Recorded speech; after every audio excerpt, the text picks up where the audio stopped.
My name is Monica Weekly. If you've been on any of these mastery sessions brought to you by our great friends at Espresso Agent, then you know me. My job is to host these and really introduce our guests. We do these about twice a month, and I want to applaud you guys for taking time out of your day, especially even in the middle of, holiday season. A lot of agents have shut it down, but you guys have not. You're here, you're showing up, you're engaging in personal growth, and I applaud you for that. So good job. And that's what Espresso Agent is all about. They are not just, this group that brings you this amazing data that helps you become very efficient with your calling, should you choose to do that with your business. But they also want to help you in all aspects of your business, not just calling expires and FSBOs. So that's why they do these mastery sessions twice a month, where we call in great coaches and thought leaders in the business like Kris, and they volunteer an hour of their time and share all kinds of nuggets of information that you can take back and implement. And guys, that's the secret. That's the first word I want you to write down on any notepad you have today is implementation. Because if all you do is show up to training and you never put any of it into action, it's useless, yeah. Why are we doing it, right? So yeah, my recommendation is take a couple nuggets from Kris's talk today, just a couple things that you can take action on right now. Feel free to come back and watch this. We will get this question, so I'll answer it now, and I'll probably answer it again. These are recorded, and you can replay them. We post them on Espresso Agent's YouTube channel, which is a great resource full of all of these recorded sessions. So please go back, and they're all titled with kind of the gist of what the conversation was, so you can scroll back through. Kris has been a guest before, and I'm sure she'll be a guest again. And she's always great and brings great, good packed hour of good stuff. Thank you. That's always, we always try to aim to please, right? Like you said, They come on here and they're taking time out of their day, and especially with the topic we're talking about today. So yes, exactly. So you'll note that you guys are muted, and it is not because we don't want to hear from you. We want to hear from you. Please participate. Use the chat bar, use the Q&A. I'll be monitoring that. Ask a question. If you're thinking it, I guarantee somebody would love that you would ask it. And it helps Kris and I, know what direction to take the conversation. So you're only muted because we want you to have an enjoyable listening experience here today. Yeah. That's the only thing that's about. So, as I mentioned before, we have Kris Ford from the Michigan area. Kris, you're selling still, right? And you're the founder of the Real Estate Marketing Institute, but you're still very much a selling agent, correct? I am. Yep. I am a top 5% realtor here in Michigan, and I've been awarded many times, recognized in publications, and done a lot of on-air interviews for television and radio and Realtor Magazine for just my real estate business outside of founding the Real Estate Marketing Institute. So yes. Awesome, which is cool. It's completely dedicated towards training, online training to help agents, correct? It is, and it's funny because we live in this age or era where everyone thinks everything's technology driven. And even though it truly is, but that means there's more of a demand for education of the technology piece of it, because so many people come in here, and the one thing I hear all the time, and I'm sure you do too, Monica, especially doing these calls all the time, people say, I'm not a techie person. And it's not that they're not techie, it's just the fear of what if I mess it up, or I don't understand it, or, I don't want to commit to whatever. But it's because they're not taking the opportunity to train. And so the training is the biggest piece to evolving in anything. And, as people, we are always learning and growing. And I remember as a teenager, my mom was a huge advocate of teaching, and she was a teacher on top of being a realtor, but she taught at the university when I was growing up as well. And so I remember even in first grade, she made me type out a book report, and nobody had computers. You just think of that stuff. And she was like, you're always going to be learning, Kris. And I was like, no, when I'm done with high school, I won't need to learn anything else. And it's just really not true. We're always learning and having to evolve ourselves. And so education is really just an ongoing process. Whether we want to learn or not, we're always learning something. One way or the next. We're learning what to do or what not to do, right? Yeah. Yeah, exactly. So just taking the initiative to accept what you're trying to do and learn the tools to make it what you feel is a success is just really important in this business and just in life in general. So yeah, sure. Okay, so today we're going to focus on, and this isn't just for people that have a second job. I'm sure these tactics can be used just to increase your business. But if you have a side hustle of some sort, or you have a main job and you want real estate to be your main job, we're going to kind of talk about some things around that, right? yes, absolutely. All right, so take it away. Perfect. Well, first, since we've had a large sign up for today, and I know not everyone's kind of gone through the chat bar, but for those of you that are online and you're on here ready to communicate with us, I have a question. First, I want to know, how long has everyone been in real estate? How long have you been in the industry? I want to 1 year, a month, 5 years, 10 years. I'm really curious where people are at in their career. So okay, so Mike, 13 years. 13 years. Nice, Mike. Everybody go down to your chat bar. There you go. Good. Fred, 20 years. All right. We've got some veterans on the call. I love it. Perfect. Raul, is that how, am I saying that right? 2 years. Ed, 14 years. 2012. So some people that have been selling a little bit. Yeah, we've got a good mix. And the interesting thing is, with the topic, you would think 9 times out of 10 that it's a new agent who is saying, how do I fire that second job in 90 days? Mm-hmm. And the reality is over 70% of agents work a second job. And whether they have real estate as their first and they're supplementing with a second job, or they have a full-time job and they're trying to still build or evolve that real estate career, mm-hmm. And on nights or weekends or what have you. So now I want to ask you this, for those of you that chimed in or that are still typing in, tell me if you actually do have a second job that you are still working and trying to manage your real estate career with. I'm really curious. So there's a little bit of delay when people type and then when it shows up. Yeah, no problem. No second job. Raul does. Am I saying that right, Raul? Raul? He does. Yes, I'm saying it right. Okay, good. Thank you. Okay. Oh, and a stay-at-home. Yeah. So that's another interesting. We're gonna briefly talk about how it's not necessarily a second job, but being a parent is a second job or a full-time job, and then real estate's the second. It takes a lot trying to manage appointments around children. I mean, that's a huge task. Absolutely. But you're not going to teach us how to fire our job as a mom or a dad today, right? Yeah. Well, I have 3 kids, and I have teenagers who are just on the cusp of being able to drive.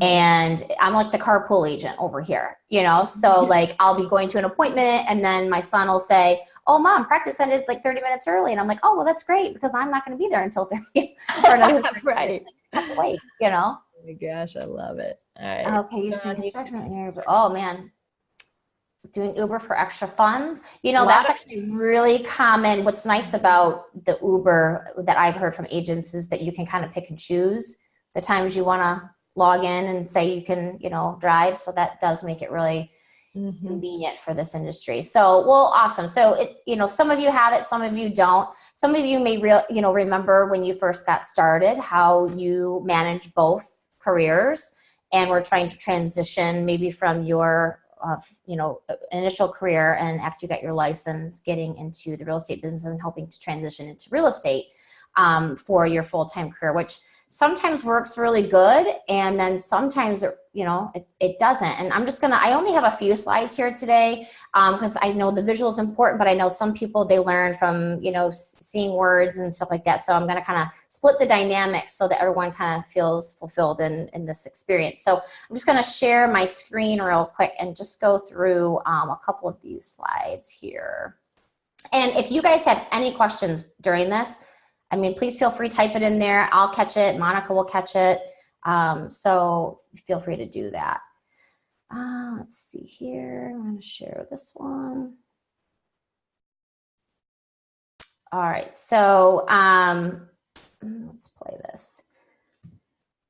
So let me move this over on this side because it's blocking this. So realtors, we try to work 2 jobs as we build our real estate career. But these are just common problems that I hear from, some of my students and just from peers that are kind of stuck in their business. They find that their second job does not have the flexibility. Now, the Uber, for instance, is a great job that you can work both. And in the meantime, while you're transitioning, it's a great way to supplement your income. But most people find that their job does not have the flexibility that they need to pursue the real estate career, especially if you're trying to do real estate 100%. You can't just say, oh, hey, Mr. Boss, I need to run real quick because my seller has an issue at the house and they don't let anyone into the property for showings without an agent there.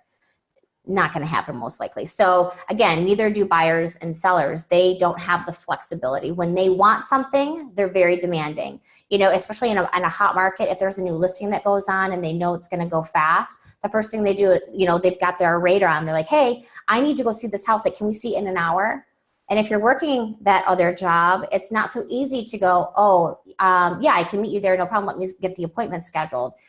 You start to scramble, you sweat a little bit, And then the other thing is you hope that the second job will support you through the transition. But what most agents don't realize is the expense of being a realtor. This is a true independent business. This is your business.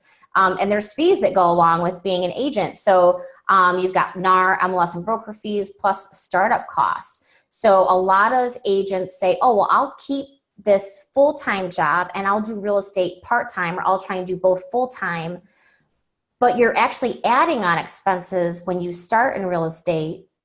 So if you don't have that cushion or that capital to kind of carry you through, all of a sudden agents are going like, this job's too expensive for me to be in. I can't continue because I can't afford it. So there's almost a misconception that you can get into real estate sometimes and it's just going to be extra money because there's other hidden fees and costs that come up or arise that you don't realize. Even just if you are a buyer's agent and an active buyer's agent, just the gas mileage and all that traveling around can be expensive for some people, car maintenance and things like that. Mm-hmm. And then the other thing that most agents don't realize, especially when they start in the industry, getting a license is not an education in real estate. It's completely different. You think of, if anyone here have a college degree and maybe you got something in communications or in business or biology or whatever it is, who here has a degree of associates, a bachelor's, master's? Anyone? So a lot of people have their degree, and that's one of the things we all say as well when we get into our career field. We go, I still don't know what I'm supposed to be doing. When I got my degree in television and I got on my first set, it was like, okay, I did a lot of the theory, but now it's like, now you got to get to work.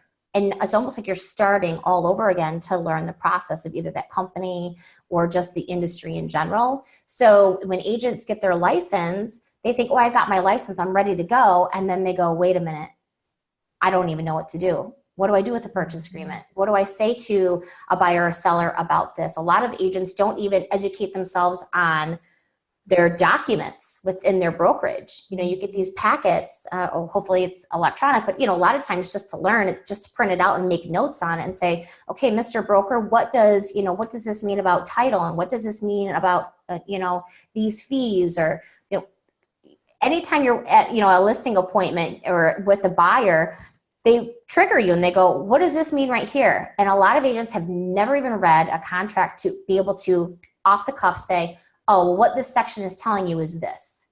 So even just educating on a smaller level from the broker standpoint so that you are able to talk to your buyers and sellers about what those contracts and things mean, it's kind of like they're backpedaling on the appointment. So again, you get your license and it's great. And it is hard work. I think tell me if I'm wrong on it, I believe like the average fail is like 3 times.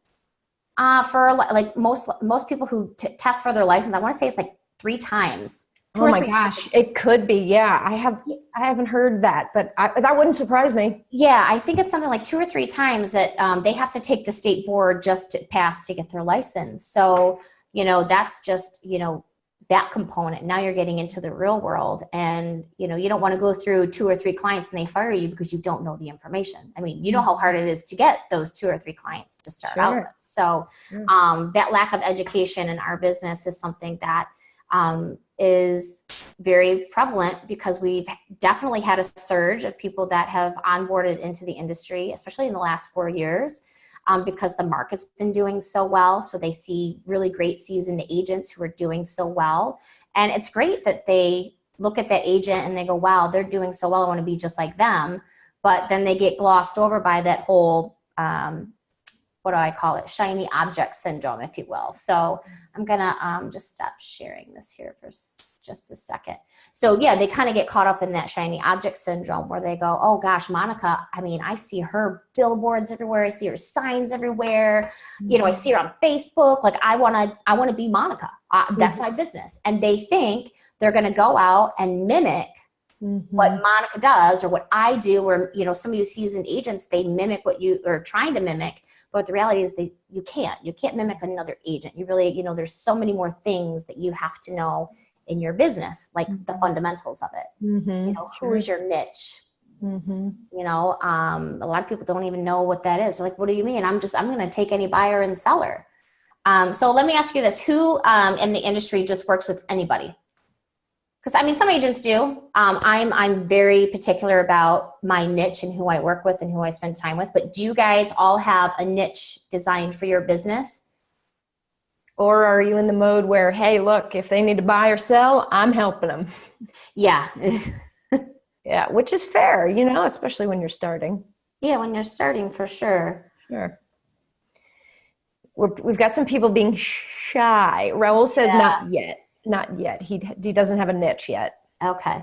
So market research is really important in the industry. And has anyone in here, if they want to buy or sell, we'll help them, but mainly listings. Okay. Yeah. Good. I know. Listings are the gold mine. I mean, obviously you want the listings, you know, but that's also another great way to dominate in this market is really, you know, targeting and farming. I know farming kind of seems like that old term, you know, my mom always used it in the 80s, you know, I'm farming, you know, I'm like, well, what? But, you know, that's a very common phrase still in our marketplace where if you're farming a specific neighborhood consistently that's got good turnover in home sales, that's really how you can get recognized really quickly. You know, especially you go into a sub and if, you know, 40% of the homes for sale are by a specific agent, you're more inclined to, especially if you live in that sub, to use that agent because you know that they know your subdivision, the intricacies, the uniqueness, you know, maybe about the bylaws or the rules or the schools, you know, whatever. People are more inclined to use an agent who has a better track record within that community. So, yeah, so the market research piece is a big one. Same with business planning. And the thing is, unless you've done your market research, the business planning doesn't really come into full effect because business plan is just that. It can be very basic and like 30,000 foot overview. But if you're not being very strategic and pinpointing what your plan is, especially on a monthly basis, I'm sure, Monica, with some of your coaching clients, I'm sure that you have goals or they have goals. And so you make sure every month they kind of know what they're doing, you know, so that the next month they don't go, oh, I started to do that, but then I saw what this other guy was doing. So I decided I'm going to try that method. And then you're like, well, now you're off target. You know, and you're probably spending more money than you should be spending in your business. It's the idea of like a flight plan. You're going to have a series of corrections, but overall you're sticking to the flight plan. That's a great analogy, actually. Yes, that's exactly it. You want to make sure that you know where your point A is and where your point B is. There might be some changes or deviations in the path. Right. Some turbulence along the way. Yeah, sure, always, right? But as long as you have that plan, you'll ultimately end up at the right airport versus who knows where. Yes, exactly. And then the other thing is a lot of people don't really know how to wear multiple hats. I think a lot of agents, and any of you on this webinar can probably even vouch for this, that when you started in real estate and you said, oh, I'm going to pick this broker, it was like you almost have the mindset of like, I work for that broker. But the reality is we are independent agents and this is our business. So anyone here own their own business before? I know, Sean, I think you said you were in construction. I don't know if you owned that business or not before, but anyone ever actually own a business before they got into real estate? Now they're all business owners. Yeah. Yes. Yeah. And it's true. We really are. Yeah. Magazine. Awesome. Cool. So the people who have had a business before tend to come in and they're a little stronger starting out, because they get the idea of being a CEO and an admin all at the same time, and everything in between, the accountant, someone who's managing, the marketing and that sort of thing. But anyone who hasn't owned a business before, they get in here and they're kind of waiting for the broker or even people in their office to kind of take them under their wing and say, this is how you fly. And it's not always the case, which is why hiring coaches and getting proper training for your business is key. And Monica, you and I, we do really well in our business. You own a brokerage firm. I'm a top agent. I own this business. We all still get coaches. We still all are trying to up level our business because we only know what we know.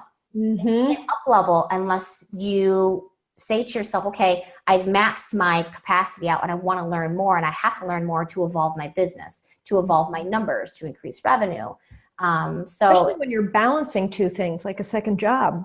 I mean, that just brings on a level of sort of intricacy and urgency with time that you might need somebody else pointing out the shortfalls, right? Yeah, absolutely. And does anyone, in terms of like having two careers at the same time, I'm kind of curious if you guys have a plan as to when you want to evolve from that, because typically if you set your strategy up right from the beginning and you get the proper coaching, mentorship, and education, you should within a 90-day time frame have an amazing pipeline that you can work with. I mean, outside of your sphere, but there's many technology resources like Espresso Agent in particular that can really help build your pipeline super quick so that you can start having closings on a regular basis. So what would that look like if half the people on this call are like, yeah, 90 days, that sounds good. What do I do? What does that look like? Yeah, well, there's a few steps. So obviously it's kind of reverse engineering your business plan. And I hate the word business plan because it seems so, everyone says it. Everyone's pushing out a webinar about their business plan. And it is, it's kind of like, bleh. So you have to reverse engineer that plan. And I always start my students out by talking about themselves. I start with it's called the Big Dream Initiative. And it's about what their vision of their work and personal life looks like. Because without that visual that creates that feeling, okay, you have to get in that mindset. You have to get okay, I'm grooving with this idea. What do I do to get there? And then once you kind of create that big dream vision, then you go into what is it about you that makes you special for your market? And everyone gets into the business, it seems like, and they all just go, oh, I'm just going to be a residential agent. The reality is a lot of people they filter out into all of these other avenues, commercial, investment, property management. I've even had some of my students who go, I love the marketing piece so much. I love real estate, but I want to help other agents just do their marketing part of it. So there's a lot of little veins right now in real estate that can really satisfy someone as they start to learn and evolve about, their personality type. That's another thing that I suggest, personality testing, because what one person is really good at, another person is not going to be. For instance, some people are really great on the phone and they can cold call all day. Where some people are very introverted, and I'll have agents say to me you're just so out there and you're this and you're that, and I go, yeah, but you have an amazing business. You might be more of the laid back agent who's a little more introverted and quiet, but those are the types of clients that you're going to attract because that's what they need. So I might be too hyper for some people. It's whoa, you know what? You got to think about this. Going too fast for us. So, knowing what your personality is and what avenues you should take in your business is another key element. And then you can kind of package all that together. And then from that, you start designing what your niche is. Who is your ideal customer? What do they look like? What do they do on a daily basis? And how do they connect with you? I've done interview with agents who specialize, they're gearheads. They love working with cars. That's kind of their hobby. Or they've been a prior mechanic. So they focus on households who have big garages that have these spaces where mechanics can come and tinker with their cars or boats and have more space to do those types of mechanical projects. There's an agent in Nashville who is a Beatles fan. He focuses all of his targeting on other people who love the Beatles.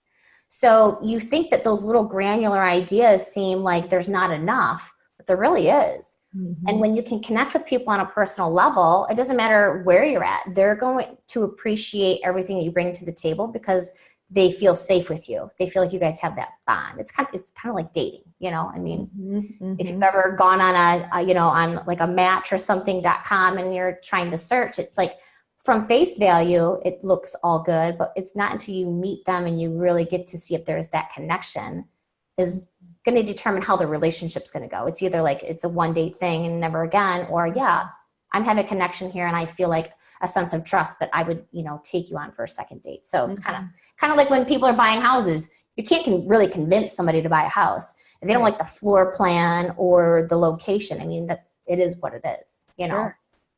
So for this group that might be thinking about trying to transition out of a second job, it seems like you're saying go small in order to go big. In other words, don't try to be everything to everybody if you have this limited time to dedicate. So go where the real connections are and where you can be authentically you and get those natural connections. Is that what I'm hearing? Yes, absolutely. Because if you're trying to be all things to all people, especially when you're carrying another job, you're going to get frustrated. Mm-hmm. Your clients that you're potentially working with are going to get frustrated with you because they're just not going to understand where you're at. It's kind of like, think of it this way. Like if you go to, there's a difference in men, ladies, whoever, if you are going to a salon and getting a $25 highlight job or a salon that's going to give you a $150 highlight job, like there's a big difference in the quality. Mm-hmm. So if you're stretching yourself too thin where you can only give somebody that $10 haircut, they're going to go find that agent that can give that, that higher end support because that's what they expect. They go, people do the math. They say all the time, you're making X percent, so you should be at my beck and call. Or since you are unavailable half the time, I want you to work for only 1.5%. Mm-hmm. And that's another thing I tell agents, like, know your worth. This is your career. Don't ever say, oh, well, since I'm working, 2 jobs, I'm not really that available. I'll give you a discount. You're right there discrediting your business and your value. And so that gets out there too. Mm-hmm. Then that person says, well, she did a decent job, but she was really cheap. So like for the price, it's worth it. So you don't really realize slowly you're just cutting your legs off. And eventually, usually after 90 days is when you start to, that mindset changes and you just go, I'm burnt out. I'm wore out. I'm not getting anywhere. I'm not getting any traction. My boss that I'm working with is mad at me because I'm always on my phone or trying to answer calls from clients secretly. It becomes this trifecta. Mm-hmm. Sure. Okay. Makes sense. Mm-hmm. So let me just make sure I've got all my notes here. Also, I guess the other big thing that I encourage, especially when you're starting, is try and find that mentor.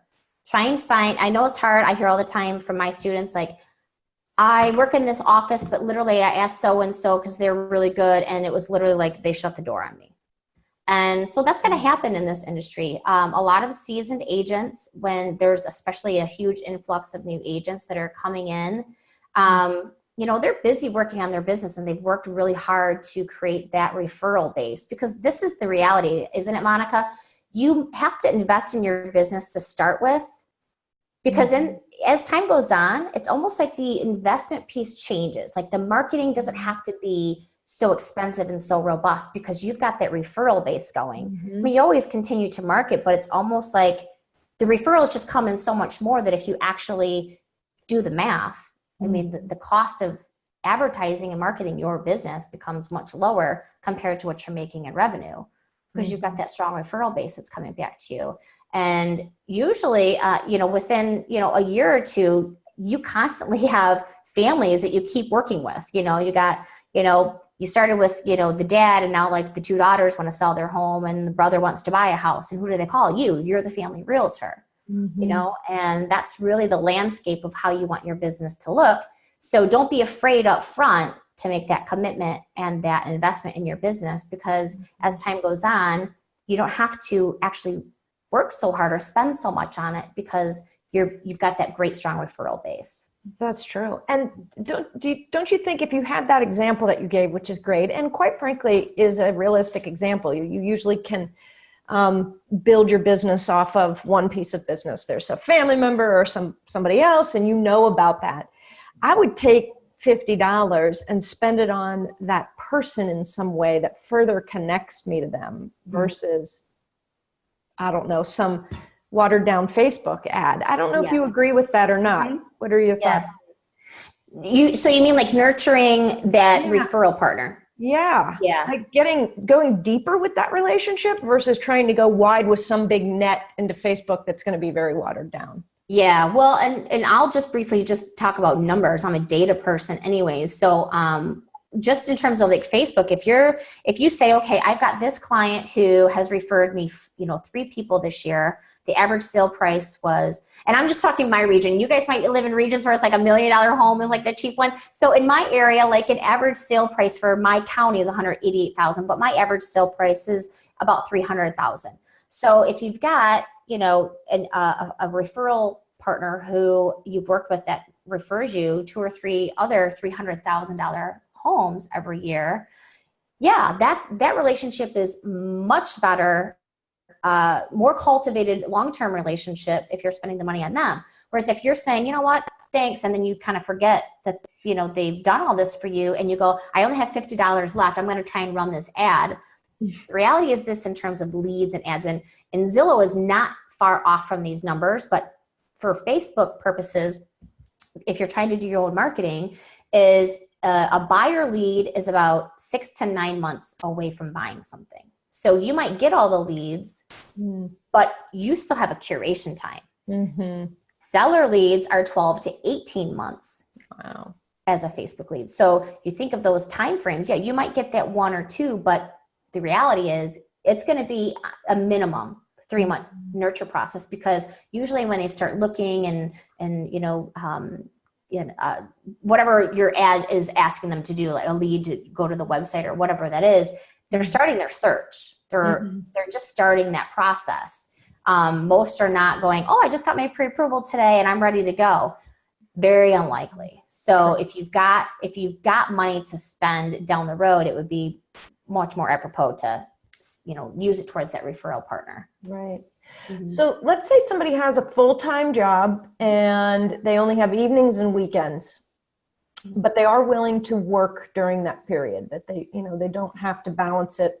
They've carved that time out. Mm-hmm. How would you coach somebody to get started there? What would they do with 5 to 10 hours a week of proactive time? Well, I think that goes back into that personality testing process, and not spreading yourself too thin, trying to find the things that you can do effectively and efficiently within that short amount of time that's going to have the most impact. I've had students who love the networking part of it. So they do a lot of networking events.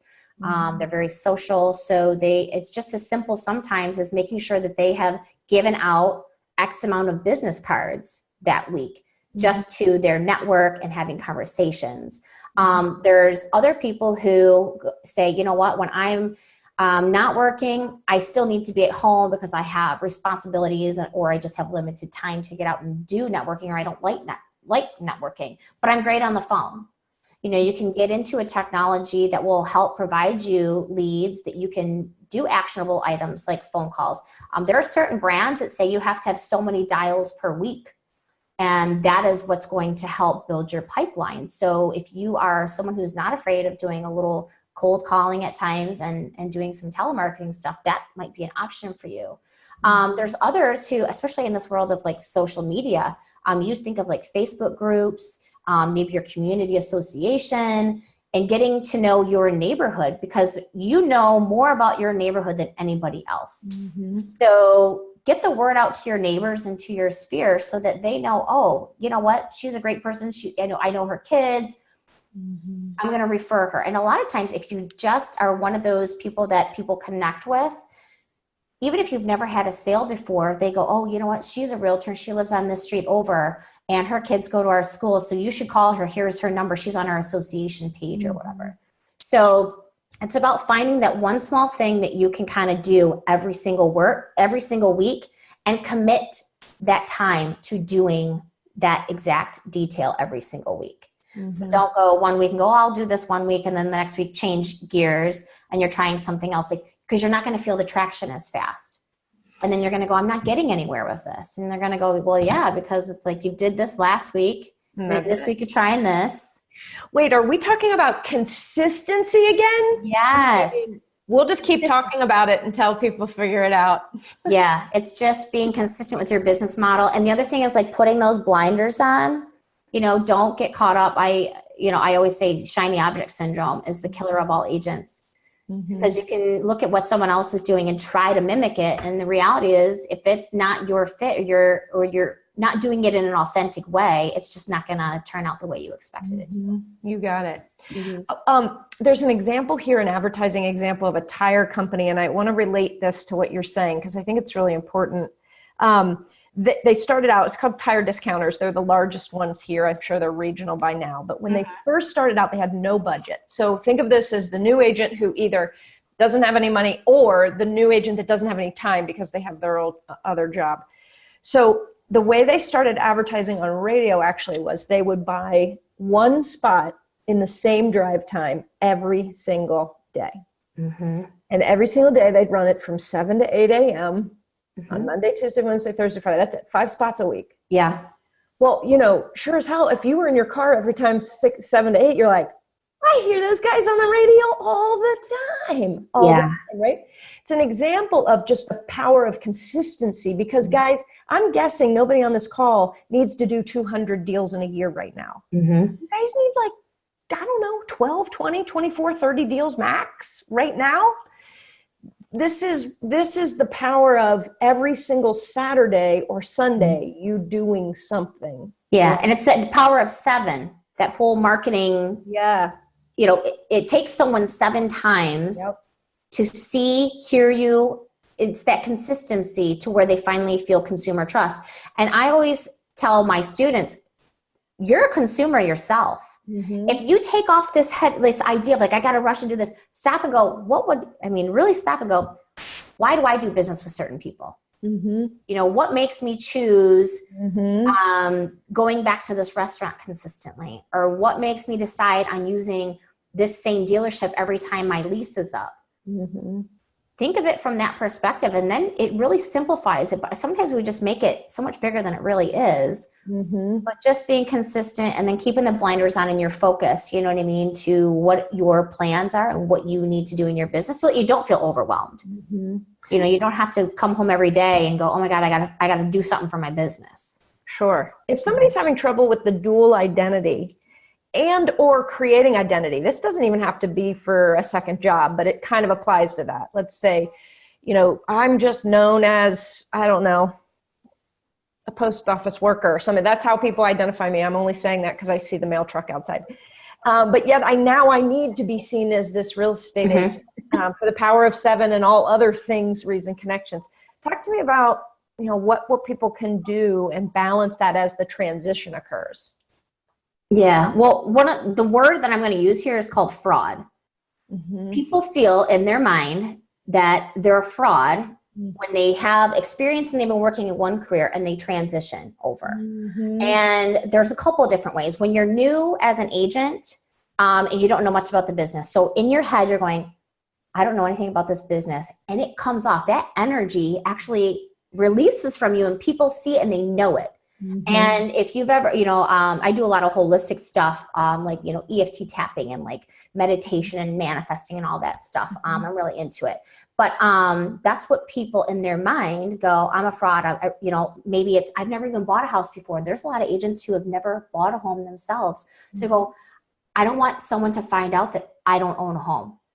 Mm-hmm. And it's something about telling yourself, I don't own a home, so I don't know what I'm doing. That's that fraud mindset that you're telling yourself that because you haven't done it, that you don't know what you're doing.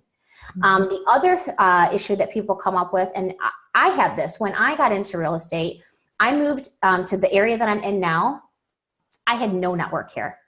I didn't know a soul other than my kid's teacher. Mm-hmm. So some people move to an area and they go, I don't know this area. I don't know one person, and I don't know how to start. And so again, they go, I'm a fraud because I don't know this area or this niche. So it's, you know, it's that word fraud that I always say, stop calling yourself a fraud. Just learn and be patient. When I wanted to become a waterfront expert, there was another agent who dominated, and, you know, I was like, that's the market that I want to be in. And I just kept learning and just ask questions. And one of the things that I loved about my first broker that I had, he said to me, he said, anytime you make a mistake, it's okay. If you own it and you say, you know, like on a purchase agreement or something in a transaction, if you've made the mistake, just own it, because people are going to be more inclined to be forgiving than if you try and hide it. So if you're starting out and you've made a mistake in a transaction, it's okay if I, you know, call Monica and I say, hey, Monica, look, I'm really sorry. You may or may not know this, but I'm a newer agent, and I didn't realize that when I filled out that addendum, I made an error on it. And I know it's all signed, but here's my plea. Could you please ask Mr. or Mrs. Seller if we can make an addendum to that, you know, condo addendum that you signed that says X instead of Y that we have on there now. And she could say, no, screw you. You know, you made the mistake, you own it. And I would own it. And I would say, okay, you know what? Like, I'll figure out how to remedy it and, you know, and take it back to the buyer. But owning up to the mistakes you make go a long way, especially for a seasoned agent, because they're going to go, you know what? It takes a lot of courage to come out of that fear to say, I made a mistake. So yeah, and I'm just kind of rambling on, but you know, I can talk about real estate stuff all day long. Let's see. Sean says, what Facebook leads do you think are better to go after, buyer or seller? So based on the timeline you gave, I guess buyers would be a little shorter in the turn, right? Yeah. Well, the reality is this, you're going to get more buyer leads than seller leads. On Facebook. You absolutely will get more buyer leads than seller leads on Facebook. I want to say that the stats on Facebook for lead capture is about a 64%, where a seller leads, it's like 11%. So there's a big difference. And sorry, like I said, I'm a data person. So if you're into numbers, I mean, that's the reality of it. Buyers, you're gonna get a lot more of them, and you're gonna be able to turn more of them. Where sellers are going to do a little bit more homework because they have a lot more to lose in the transaction, quite frankly. So they want to make sure that someone is very good at their job, can negotiate very well, understands the contracts, isn't going to miss something. There's nothing worse than going to closing and it was like, you didn't tell me in the contract that, you know, I had to leave this or I had to do that. I wasn't aware of that, or you didn't make me aware of the time frame of things. So sellers are a little bit harder to get from a lead, although you can get them, absolutely. But the percentage rate to yield them is about 11%. So how do you feel about open houses for those who have obligations through the week as a means to grow their pipeline? Well, I think for every person, it's different. I personally always recommend when you're starting out, it's a great way to get your face out there and to get in front of other buyers and sellers, especially agents who are seasoned. They don't want to do. You'll hear seasoned agents all the time say, open houses are a waste of time. Yeah, they are for them because they have a great referral pipeline. But for a new agent, it's not. For exposure, it's not. For lead generating, it's not. So I always encourage agents to do it. Make sure you know all the safety precautions that you should be following when holding that open house. That's a whole other conversation. But I absolutely think for building your pipeline and getting your face in front of customers, I think open houses work very well. People still like going to open houses. Well, yeah, it's a way to interject yourself right in the space of somebody that's likely thinking about buying a house, which is the number one kind of goal. And if you can't do that Monday to Friday, 9 to 5. Yeah. And I think in my first year in real estate, I did that for a bunch of the agents in my office. And I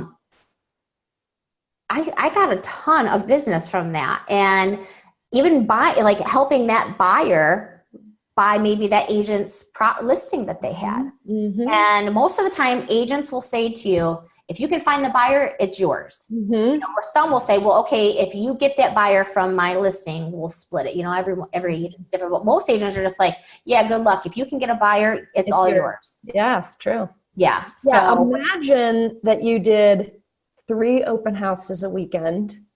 I mean, literally, 1 on Saturday, 2 on Sunday, or vice versa. And you did them purposefully with knocking around and inviting and all that. And you got in front of 30 potential buyers every weekend. That's pretty realistic if you were, I mean, even if it was half of that. yeah. 15 buyers. Yeah. Like, I would think that would be a great option for this group that we're kind of addressing today. Absolutely. Here's another thing that I used to do. And my husband used to think it was the funniest thing ever. So when I first started, I bought a coat that had my agency logo on the back of it and had my name here. And we had a lot of new developments going up, but none of the new developments had model homes. Okay. So I would make it a priority on my Saturday and Sunday for 2 hours. I would want to go see what these builders were building. So I would get the lockbox codes and I would do agent previews. And I'd have my coat and I would just park at the front of the sub and I'd have my sign on my car. I had a magnetic sign and I would walk the subdivision to those homes. Because as people are driving, looking in the sub, they pull up, excuse me, are you a realtor? Do you know about this? And I would know what those homes square footage was, because that was the whole point of me being there. Okay, it's a $300,000 to $350,000 sub. The homes are about 25 to 3,100 square feet. You get the basics, and then it was like appointment after appointment after. I can't even tell you how many I was able to scoop up from doing that, because the builders didn't have model homes in there. Yeah. Ton. It's brilliant. And what you did is interject yourself in the middle of the potential pool of people that are buying. Yes. So what you're doing is you're finding that buyer who is driving around wanting to know something. The problem is there's no one in that sub to tell them what the sub is doing. So I fixed the problem by being the person that could tell them about the properties, because I did my research on the developer and, the new construction, details, the specs that a potential buyer would want. So if you can find that problem or that solution to someone's problem, I mean, you're fixing it. So many creative things that you can do, but definitely putting yourself in the mix every single week and finding something. And like I said, I did this every Saturday and Sunday my first year. I'd go, through these new constructions that didn't have a model home in it, and it worked great. I love it. Okay. Let's see. Guys, if you have any questions, go ahead and plop them in now into the chat bar. Kris, is there anything you want to kind of wrap up with, or? No, I think I got through all of my main bullet points. Again, there is a realistic tactical approach that's based really on you and what your goals are, but there is a tactical approach to quitting that second job after 90 days. So I am going to be offering, I'm going to put up a slide here in a minute where people can go to my Real Estate Marketing Institute site. And if they want to schedule a call, and we can talk about the full business structure and how that works and what they can implement today, they can schedule a call. I know in the next few days, a lot of us are down because we're, a lot of my other coaches are doing the Christmas thing, but we're up next week taking calls. So if you have questions on how to do that, or maybe an agent in your office or a friend who's just getting their license that can maybe use just someone to talk to about where they're trying to go, please share the information with them and have them schedule a call too. I love it. All right. Any questions here? We already answered Sean's, I think. Anything else? Actually, let me check the Q&A. Nope, we're good there. I have a savings goal. Yeah. That's an interesting discussion is, when people will jump off. What is that? Do you have to have a certain amount in savings where you'll quit the other job and jump in? Do you have to have a certain number of deals in the pipeline where you feel a little bit more confident? Do you have to have both? Like, what do you see most people using as a measuring stick to when they'll jump? Sometimes it's just the mind. Sometimes it's not about the dollar amount. You think of people who have really been down and out in their life. I had a student who was getting divorced and blindsided by the divorce and found out she didn't have anything to start over, you know? And so it's amazing the power of the mind that, you know, that fight or flight, that survival mode kicks in. You can have $1 to your name and you can have no other job and you can make this business work. I mean, you really can. So it's not necessarily about a certain dollar amount or a plan or a pipeline. I mean, those are comfort things. It's like comfort food, you know? And some people need that, and some people can afford to do that, and they're willing to stretch themselves a little bit with both jobs until they get there. But for some people, it's just like, hey, if I don't quit smoking today, I'll keep smoking. You know, it's either cold turkey or comfort. It's, you know, everybody's different. Yeah, that's true. Yeah, I guess I'd think, ask yourself if this is the crutch you've been leaning on. You know, if the reason I haven't gotten my real estate business off the ground is because of this job, you know, how much of that is an excuse versus this crutch that you're comfortable with? Yeah. When is it time to ditch the crutch and not have that excuse anymore? Yeah. How bad do you want it? Right. Right. Yeah. Because if you need to eat, you'll probably do a little bit more with your day. Yeah. And not, right? Burn the boats. Yes. Oh, I love that. I love that burn the boat story. That's so funny you say that. I use that a lot. And the other analogy. So, I was on a retreat in Bali like a month ago. Cool. And I heard this story, which I loved. And it's about, burn the ship. Yep. Yeah. Raul said, yeah. Love that analogy. But the one I heard in Bali was about the, oh my gosh, I'm drawing a quick blank here, of course. The bamboo tree.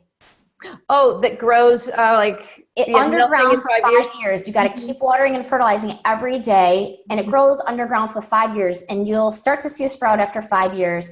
But then in 6 weeks, it grows 90 feet tall. Yep. So it's like, you know, just because you're not seeing a huge change immediately in your business doesn't mean you don't have traction. You're right. I think that's actually probably one of the best analogies for real estate. Yeah. Because it does happen that fast if you've done the 5 years of watering it every day. Yeah. Like you will be an overnight sensation. It's just true. Like, you know, a top 40 artist. But it is. So the question is, for your analogy, which I love that story, is did that tree grow 90 feet in 6 weeks? Or did it grow 90 feet in 5 years and 6 weeks? Yeah. You know, I mean, it's really the 5 years and 6 weeks. Yeah. We just conveniently forget about that. Yes. That's and we're such a society of instant gratification. I'm the most impatient person on the planet, so I totally get it. But you still have to have that belief system, like, okay, you know I'm on the right path and I'm doing the right things, which is why up-leveling is so important, and why even super successful people still have a coach to remind them, hey, there's a process and you're getting there. You don't see it, but it's there. And like that, it'll turn. When I worked in television and PR, ask any celebrity, they will tell you it takes about 10 years for their career to go anywhere. So they hustle for 10 years like we're doing, and they're doing 2 jobs. They're working at the restaurant so that they can go and do auditions, you know, during the day or whatever. And it just takes time. And then all of a sudden they blow up, and they're you know, multimillionaires all over everything. So right. I love consistency, patience. Patience and consistency are the words for the day. Yes. You want to put up your slides so people can get a hold of you if they'd like a little bit more guidance on their personal situation? So yeah, if this was, you know, touched on a few things for you, but not everything, if your situation was a little bit unique, reach out to Kris and have a call. It cannot hurt. Let me pull this up here. Sean says thanks to you. Well, thank you guys all for showing up today, and we hope you got tons out of all of this. I know there's so much that you can do in your business, and there's a million things that we could say, do this, it's fail-proof, but the reality is it's really dependent on what you want your business to look like and what you want to do in your field. And sometimes just talking it through with somebody who has been there that can help you define a few things. You go, oh my gosh, yeah, I totally get it now. You're right. That is exactly what I was thinking. And I just forgot because I got caught up in what everyone else is telling me I'm supposed to do. Or maybe maybe it's just time to take a good look at your surroundings and clean out the people who are not there to really support you and encourage you to do that. There's a great idea. It's the end of the year. It's time to clean house. Do a little cleaning of those that are not in support of your dream. Absolutely. Well, I hope, that we can chat with some of you if you have any questions. Again, even if you know an agent in your office or a friend that has been looking for just a 30-minute coaching, it's a free session just to kind of talk about their business and their goals. Have them check out the realestatemarketinginstitute.com. It's right there in the head banner. You can click on it, schedule your time to chat, and come up with a plan for 2019 so that they can totally change their business and their life. I hope you guys will take her up on that. All right, Kris, thanks for your time as always. And thank you so much. Happy holidays. Merry Christmas to everybody. Absolutely. Have a good one, everyone. See ya. Bye.